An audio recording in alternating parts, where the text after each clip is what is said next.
په هندوستان کې یو سکو یو عالم خبره کوي چې زه الکم د پلار سره تلم امرتسر ته، د کلي نه امرتسر ښار دی، او موږ د دیهات نه رالو، بیا چې کار وشو والد صاحب مې کار وکړو واپس لو نو پیاده مزلو نو شپه راباندې په نیمه لار کې راغله.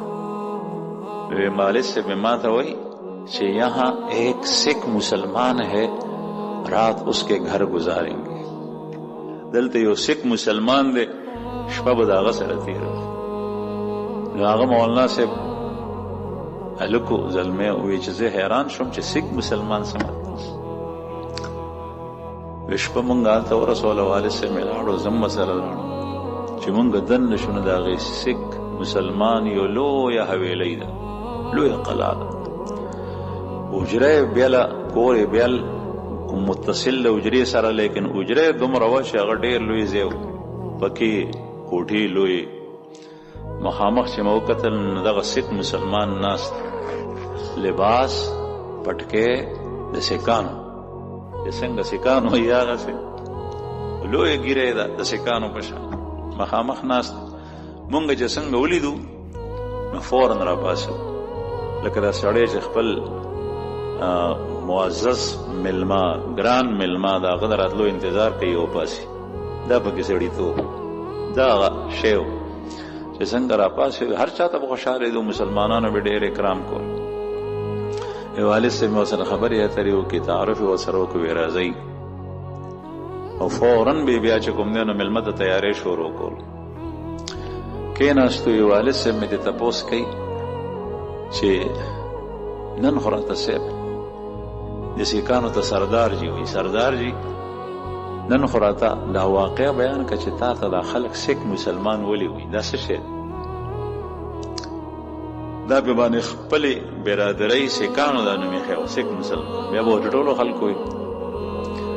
هغه ورته شروع شو، به ده وایي چې زما سره د کور په خوا کې ګاونډي و، زه سکھ یم.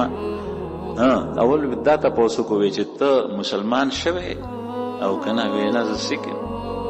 وایي تا ته دا سکھ مسلمان ولې وایي؟ نو ده ورته وایي چې زما سره ګاونډي و په خوا کې، هغه مسلمان.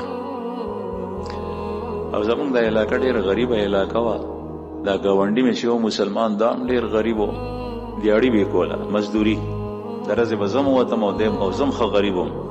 د ورځې به مونږ ووتو چېرته به چا مزدورۍ ته بوتلو، دیاړي مارو، نو بیا به کار را باندې وکړو، نو پیسې هم راوړې او که میلاو به نه شوه مزدوري، بیا به تش راته. نو به یو ورځ دا مسلمان ما ته وایي، زمونږ وخت تېرېدو، ما ته وایي چې یاره دې علاقه کې څه شته دی نه، او زه خو ځم چېرته دې ځای نه هجرت کومه، کوچ کومه، بل ځای ته ځم، دلته کې کار نی. یو ورځ کار وي، 3 ورځې نی، دغسې روزګار یو، داسې ځای ګورم چې هلته کې څه کار خو وي چې بچو دپاره څه ګټم. وی زما زړه نه کېدو، ځکه چې زمونږ وخت ډېر ښه تېرېدو، ښه ګاونډي مو، لیکن ما ورته وویل چې زه ته لاړ شه او که هغه ځای ښه نو زه هم درپسې بیا درځم. نو دا مسلمان لاړ، چې دا لاړو د دوی کور خوشی پاتې شو، دیوال په دیوال کور و. دی وایي چې زما ښځې یو ځل وکتل د هغوی کور کې، نو په تاخ کې څه شی پروت دی، یو ګیداب. ما ته وایي چې خاونده د مسلمانانو په کور کې په تاخ کې څه شی دی، باندې کپړه پرته د دوی نه څه پاتې شوي دي، د غریبانې کور و.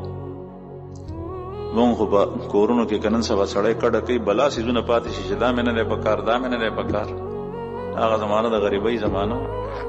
زه کله کله دا خبر عرض کوم چې د تیلو د خاورو د تیلو دپاره بوتل پسې کورونو کې ګرځېدو، چې تاسو کره بوتل وي مونږ ته راکړئ، خاورو تیل پکې راکړو. اوس بوتل یار یو سړی پلته وایي.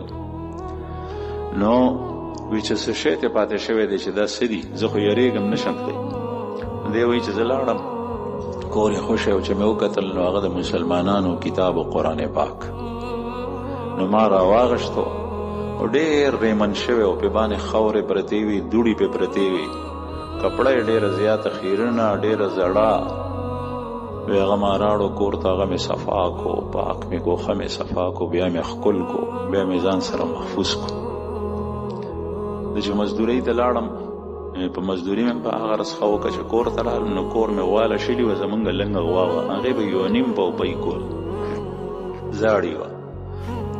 او چې کله دا کار وشو نو چې زه کور ته رالم نو ښځې مې وایي چې خاوند د غوا خو نن 2.5 سېره پی کړي 2.5 سېره پی کړي 1.5 به وبځې کور کې برکت شروع شو ما وی چې هر څه چې دي دا د مسلمانانو د کتاب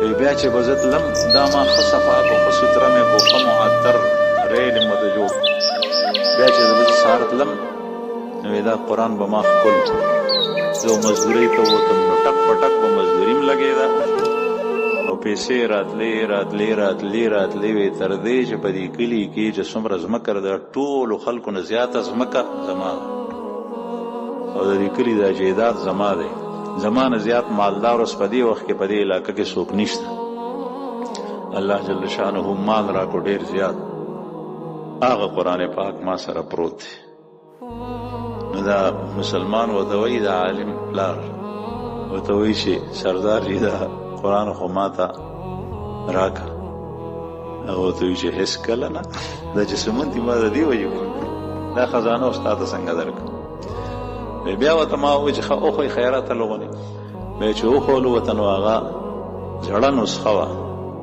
او ډېره صفا یې ساتلي نو د قرآن کریم سره د عقیدت د وجې نه قرآن کریم سره د عقیدت د وجې نه د احترام د وجې نه یو کافر الله جل شانه دنیا ورته ورکړي